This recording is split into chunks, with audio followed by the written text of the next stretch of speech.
इस कार्यक्रम के पुण्यार्जक हैं जैन प्रज्ञ श्री संघ दीमापुर, अध्यक्ष छवि सेठी, महामंत्री राजेश एलानी, कोषाध्यक्ष शिखर चंद बाकलीवाल, श्री शिखर चंद मुन्नी देवी, राजेश कुमार रिंकी, ललित कुमार सोनिका, हर्षिता, वीर, भुविक एवं समस्त बाकलीवाल परिवार मारुति वाले, दीमापुर, नागालैंड।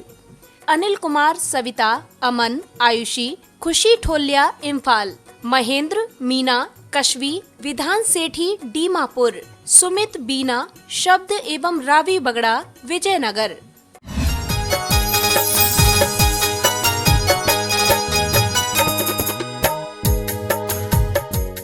आज देश का संविधान बना, हम वर्षों से परतंत्र रहे, गुलामियों को सहन किया। स्वतंत्र रहने वाला व्यक्ति अपनी मोह आसक्तियों के कारण से परतंत्र हो जाता है। किन किन लोगों ने हमारे ऊपर आक्रमण किया, हमारा वो देश जहाँ तीर्थंकर आदिनाथ, महावीर, भगवान राम, कृष्ण जैसे महापुरुषों का जहाँ जन्म हुआ, बुद्ध जैसे महापुरुषों का जहाँ जन्म हुआ, उस देश के रहने वाले हम लोग हैं। हमारे जहाँ पर पहला, दूसरा, तीसरा, चौथा काल हुआ, जहाँ पर भगवंतों के जन्म होते थे, पंचम काल के इतिहास को उठाकर देखते हैं, अगर प्रारंभ के समय को देखते हैं तो वहाँ पर हमारे केवली हुए जो मोक्ष गए, मुनिराज हुए, संत भगवंत हुए, महापुरुष हुए, लेकिन कुछ ऐसी पाश्चात्य संस्कृतियां हमारे भारत में आना प्रारंभ हो गई, जिन्होंने भारत को अपनी गुलामी में लेने का प्रयास किया।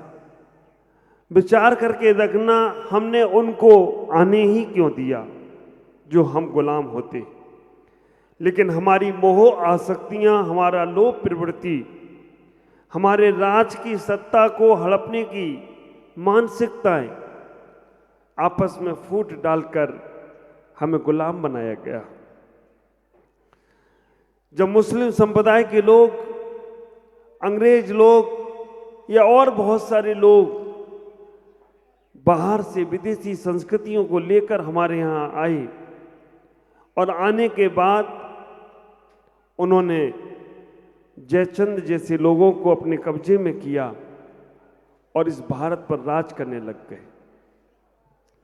विचार करके रखना, फिर अंग्रेजों में ईस्ट इंडिया कंपनी आई, उन्होंने चाय के नाम से हम लोगों को अपना गुलाम बनाना शुरू किया।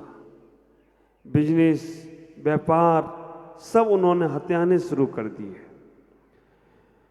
फिर देश की आज़ादी के लिए हमारे भारतीय लोग उसमें जुड़े, हिंदू हो, मुस्लिम हो, सब लोग एकजुट हुए। उन्होंने अंग्रेज़ों से बगावत की। अंग्रेजों से बगावत करते करते बहुत समय पहले से युद्ध शुरू हो चुके थे। सभी आंकड़े आपको मालूम है।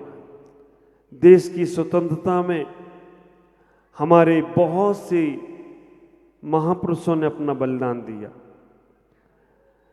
आखिरकार देश को स्वतंत्रता मिली गांधी जी के माध्यम से। ऐसा नहीं है कि गांधी जी ने ही स्वतंत्रता दिलाई हो, उनके पहले भगत सिंह, चंद्रशेखर, राजगुरु जैसे युवा, ये तीनों युवा थे, इन्होंने देश के लिए अपना सब कुछ बलिदान कर दिया। पंजाब जब मैं गया भ्रमण के लिए, तब मैंने वहाँ जाकर देखा देश चंद्रगुरु, राजगुरु आदि आदि, भगत सिंह जैसे लोग, वह मूर्ति उनकी विराजमान है। इन्होंने देश के लिए बलिदान दिया। सुभाष चंद्र बोस आदि जैसे लोग देश के लिए कुर्बान हो गए। बहुत से महापुरुषों ने, बहुत से महान आत्माओं ने इस लड़ाई में आगे बढ़कर संघर्ष किया। गांधी जी ने भी बैरिस्टर एडवोकेट होने के बाद भी उस लड़ाई के लिए अपनी वकालत छोड़ दी और हम सब लोगों के साथ मिलकर उन्होंने इस देश को स्वतंत्र कराने में कौन कौन सी यात्राएं निकाली। दंडी यात्रा निकाली, कभी कौन सा सत्याग्रह किया, पता नहीं क्या क्या उन्होंने अपने जीवन में कैसे कैसे लोगों को मजबूत करने का प्रयास किया। और 15 अगस्त 1947 में हमारा देश स्वतंत्र हुआ। विचार करके रखना, 15 अगस्त 1947 में जब देश स्वतंत्र हुआ, उसके पहले हमारे दिल्ली के लाल किले पर अंग्रेजों का झंडा फहरता था, पाश्चात्य संस्कृति का झंडा ध्वज फहरता था। और जैसे ही हमारा देश स्वतंत्र हुआ, अंग्रेज भागने लगे, अंग्रेजों को खदेड़ा गया। गांधी जी ने ये युद्ध तोप तमंचों से नहीं लड़ा। आप ख्याल करके रखना, गांधी जी ने जो युद्ध लड़ा वो तोप तमंचों से नहीं लड़ा, क्योंकि तोप और तमंचों की शक्ति तो उनके पास थी जिन लोगों ने हमको गुलाम बनाया था। गांधी जी ने ये यात्रा लड़ी थी, गांधी जी ने ये युद्ध लड़ा, गांधी जी ने इस देश को स्वतंत्र कराया। तो अहिंसा की दम पे स्वतंत्र कराया हो तो कोई आश्चर्य की बात नहीं है। आप लोगों को मालूम है, गांधी जी ने बंदूक नहीं उठाई, गांधी की लाठी वो काठी बन गई कि जिन्होंने एक लाठी, एक अहिंसा के दम पर इस भारत को स्वतंत्र करा दिया। ख्याल करना, गांधी जी के अगर गुरु का नाम आप जानोगे, अगर कभी गांधी जी का इतिहास पढ़ोगे, गांधी जी की आत्मकथा पढ़ोगे, गांधी जी को संबल मिलता कहाँ से था? तो कहते हैं गांधी जी के गुरु थे रायचंद जी। गुजरात में जो रहते थे रायचंद जी, जिनको हमारे यहाँ शताब्दी कहा करते थे। 100 प्रश्न पूछ ले जाएं, वो 100 प्रश्नों का उत्तर एक साथ दे देते थे, एक एक प्रश्न का उत्तर क्रम से देते थे। रायचंद जी उनके गुरु थे। उन्होंने अपने उन गुरु का सहारा लेकर इस देश को स्वतंत्र कराया। और कैसे कैसे उन्होंने युद्ध लड़ी, कितने कितने उन्होंने जेलों में जेल भरो आंदोलन किए, कभी नमक सत्याग्रह किया, कभी दांडी यात्रा की। कहां से कहां तक उन्होंने हम लोगों के लिए अपना बलिदान दिया। हम लोग उस गुलामी से तो स्वतंत्र हो गए। होने के बाद हमारे पास संविधान नहीं था, हमारे पास नियम नहीं थे, हमारे पास रूल्स नहीं थे, हमारे पास हमारे कानून नहीं थे। बड़ा प्रयास किया गया। ब्रिटेन आदि की सरकारों का वहाँ का कानून पढ़ा गया, अमेरिका आदि के कानून पढ़े गए, बाहर विदेशी संस्कृतियों के कानूनों को पढ़ा गया। और उन कानूनों को पढ़ने के बाद आप विचार करना, एक संविधान बनाया गया। जब गांधी जी दांडी यात्रा पर निकले, उनको तिलक करके भेजने वाली और कोई वो महिला नहीं थी, सरला। आप विचार करके रखना, वो महिला जिसने उनके ऊपर पहले तिलक किया और तिलक करके गांधी जी को कहा कि अब आप निकलो यात्रा पर, सरला देवी साराभाई जैन, वो जैन महिला थी। आप याद करें उनको, जैन लोगों को, जिन्होंने इस यात्रा में कहां कहां सहभागिता नहीं दिखाई। और सरला देवी साराभाई जैन ने जब महात्मा गांधी के तिलक किया और दांडी यात्रा पर निकले, तो वो दांडी यात्रा सफल हो गई हो तो कोई आश्चर्य की बात नहीं है। वो एक ऐसी महिला के माध्यम से निकले। आगे जाते जाते ये यात्रा पूर्ण हुई। 1947 में देश स्वतंत्र हुआ। 1950 तक संविधान नहीं बना था। 1950 में संविधान बना। बाबा साहब अम्बेडकर ने जब इस संविधान को हम लोगों के सामने रखने का प्रयास किया, विचार करना, वो संविधान बनाने समय हमारे जैन व्यक्ति कितने थे, उनके नाम एक बार आप जरूर सुने। अजित प्रसाद जैन सहारनपुर, उस वक्त उन्होंने उस संविधान बनाने में अपना सहयोग किया। कुसुम कांत जैन इंदौर, बलवंत सिंह जी मेहता उदयपुर, रतनलाल मालवीय सागर, अर्जुन श्री भवानी अर्जुन खीमा कच्छ गुजरात, चिमन भाई चक्कू भाई शाह सौराष्ट्र गुजरात, ये सब लोग जैन थे। और आपको मालूम है लाला हुकुमचंद जी, बालचंद जी, बाल पाल लाल, ये आप देखते हो सुनते होंगे इनके नाम, ये जैन थे। जैनों का बलिदान इस देश के लिए कितना हुआ, आप विचार करके रखना। जैनों का बलिदान इस देश के लिए कितना हुआ। जब महाराणा प्रताप के पास कुछ भी नहीं बचा, महाराणा प्रताप के पास जब कुछ भी नहीं बचा, तब उन्हें जनबल, मनबल और धनबल देने के लिए कौन आगे आया। आप विचार करना, जब महाराणा प्रताप के ऊपर आक्रमण किया गया, मुगलों ने जब आक्रमण किया, राज से राजपद च्युत कर दिया, जंगलों में भटक रहे थे। उस समय उनका ही सेनापति था, उसका नाम था भामा शाह। भामा शाह ने अपना पूरा धन उस राज के लिए दे दिया हो तो कोई आश्चर्य की बात नहीं है। और राज को फिर उन्होंने खड़ा कर दिया, मन बल दिया, धन बल दिया, जन बल तैयार हुआ, हमारा देश आगे बढ़ता चला गया। आप जैनियों का गौरव देखना, जब भी कभी कोई दिक्कत आती थी, जैन व्यक्तियों से राज्य को, सरकार को बहुत मदद मिलती थी। हमेशा सरकारों को मदद देने वाला अगर कोई रहा तो ये जैन संप्रदाय है। आज भी अगर देखा जाए, सरकार को जो टैक्स दिया जाता है, सबसे ज्यादा टैक्स पे कौन कर रहा है? ख्याल करके रखना, 1% जैन होने के बाद 24% टैक्स अदा करते हो तो ये जैन संप्रदाय के लोग हों जो देश के लिए सब कुछ कुर्बान करने को तैयार है। ख्याल करो, हमें अपने गौरव को, वर्चस्व को बचाने का प्रयास करना है।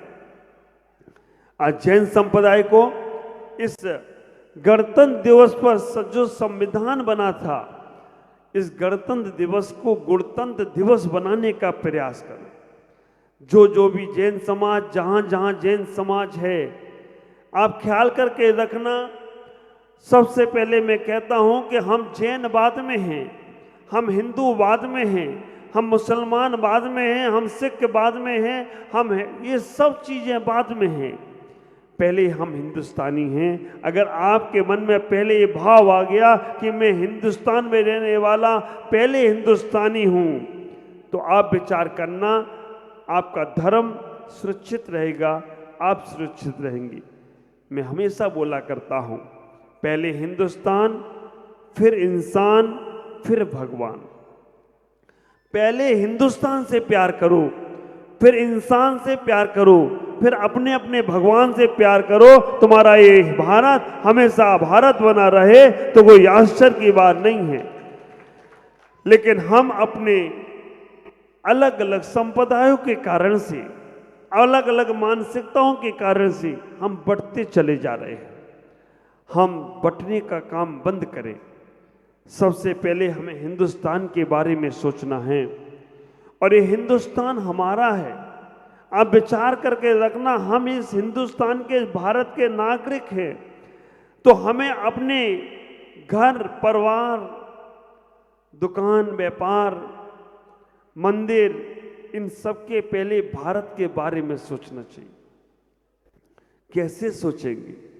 आप विचार करके रखना, थोड़े थोड़े सूत्र में दे रहा हूं, और अगर इन सूत्रों का अगर आपने पालन किया तो हमारा सबसे बड़ा योगदान इस भारत के लिए होगा। जब राम जैन व्यक्ति मिलता है तो एक दूसरे से जय जिनेंद्र बोलता है, जब हिंदू व्यक्ति मिलता है तो एक दूसरे से राम राम बोलता है, जब कोई मुस्लिम व्यक्ति मिलता है तो अस्सलाम वालेकुम बोलता है, जब कोई सिख व्यक्ति मिलता है तो सत श्री अकाल बोलता है, जब और कोई संप्रदाय का व्यक्ति मिलता है तो अपने धर्म का ही अभिवादन प्रकट करता है। लेकिन मैं कहना चाहता हूं, पहले हम भारतीय हैं, तो जब हम एक दूसरे से मिलें तो सबसे पहले हमें बोलना चाहिए जय भारत। क्या बोलना चाहिए? क्या बोलना चाहिए? क्या बोलना चाहिए? आप विचार करके रखना, राम राम जय जिनेंद्र बोलने के पहले क्या बोलना है? अगर जय भारत होगा तो हमारा जय जिनेंद्र भी अगर शाश्वत हो जाए तो कोई आश्चर्य की बात नहीं है। भारत ही जय नहीं होगी तो तुम्हारा जिनेंद्र कैसे जय होगा? भारत की जय नहीं होगी तो तुम्हारा धर्म कैसे सुरक्षित होगा? ख्याल करना, जिन पेड़ों की जड़ें जमीन के अंदर रहती हैं उनके फल हमेशा सुरक्षित रहते हैं, और पेड़ों से फल टूट जाएं तो फिर ज्यादा दिनों तक स्थायी नहीं रहते हैं, ज्यादा समय तक सुरक्षित नहीं रहते हैं। तो हमारी पेड़ों की जगह भारत है। अगर हमारा भारत अगर सुरक्षित रहेगा तो हमारे फल, हमारे संप्रदाय के फल अगर सुरक्षित रहो तो कोई आश्चर्य की बात नहीं होगी। इसीलिए हमें सबसे पहले मोबाइल पे बात करो तो हाय हेलो छोड़िए, जय भारत बोलिए। हमें मालूम था तुम जय जिनेंद्र लगा दोगे, लेकिन जय जिनेंद्र लगाया नहीं, ये समझदारी वाली बात करी। आप विचार करके रखना, इतना ही सोचना, आज जिससे भी बात करो तो इतना ही कहना हाय हेलो छोड़िए, जय भारत बोलिए। अगर भारत की जय होती रही तो हमारी भी जय होती रही। आप ख्याल करके रखना, अगर पेड़ सुरक्षित रहेगा तो पत्ते भी सुरक्षित रहेंगे, डालियां भी सुरक्षित रहेंगी और उसके फल भी सुरक्षित रहेंगे। हमारा भारत सुरक्षित होना चाहिए। मैं आपसे इतना ही कहना चाहता हूं कि आप अपने जीवन में उसे समझना। 15 अगस्त और 26 जनवरी ये दोनों हमारे देश के लिए एक बहुत बड़े आयाम बने। 15 अगस्त को हमारे प्रथम प्रधानमंत्री पंडित जवाहरलाल नेहरू ने ध्वजारोहण किया था। 26 जनवरी प्रथम राष्ट्रपति डॉक्टर राजेंद्र प्रसाद जी, उन्होंने ध्वजारोहण और ध्वजा फहराना, दोनों में अंतर समझना। 15 अगस्त को जी आपको मालूम है, आप पढ़ते ही होंगे, 15 अगस्त को ध्वजा नीचे से ऊपर जाती है, नीचे रहती है। जब हमारे प्रधानमंत्री जो ध्वजा को ऊपर ले जाते हैं वो 15 अगस्त होती है, और 26 जनवरी को ध्वजा पहले से बंधी रहती है, राष्ट्रपति उसे फहराने का प्रयास करता है, क्योंकि अब हमारी ऊंचाइयां मिल गई हैं। 15 अगस्त को हम नीचे से ऊपर जाते हैं। 15 अगस्त को प्रधानमंत्री नीचे से ऊपर जाते हैं और 26 जनवरी को राष्ट्रपति कहता है हमें ऊपर जाने की जरूरत नहीं, ऊपर तो हम पहुंच ही गए हैं, अब ऊपर फहरने की जरूरत है, और ऊपर झंडा फहरा देते हो तो कोई आश्चर्य की बात तो नहीं होगी। ख्याल करना, हमारे देश की जो महापुरुषों ने, महान राजनीतिक लोगों ने अपना जो बलिदान दिया, आज उनको याद करने का दिन है। संविधान हमारे देश का जो बना है, बाबा साहब अम्बेडकर साहब ने बनाया, जैनियों के माध्यम से बनाया। वो संविधान वास्तव में आज उसका उल्लंघन कोई नहीं कर सकता। वो एक गीता से भी पवित्र पूज्य है, वो हमारे जिनवाणी से भी पूज्य है, क्योंकि संविधान में अगर लिखा हो कि जैन धर्म खत्म तो तुम बच्चोगे नहीं। संविधान में लिखा हो हिंदू धर्म खत्म, बच्चों, उसमें लिखा है कि हर धर्म की ऊंचाइयां, हर धर्म को, हर धर्म का अपना अपना धार्मिक तरीके से करने के लिए स्वतंत्र हैं। इसीलिए हम जिनवाणी पढ़ें, बाइबल पढ़ें, कुरान पढ़ें या कुछ भी पढ़ रहे हैं, इस सब संविधान में लिखा है। इसलिए हम स्वतंत्र रूप से अपने जीवन को जीने का प्रयास कर रहे हैं।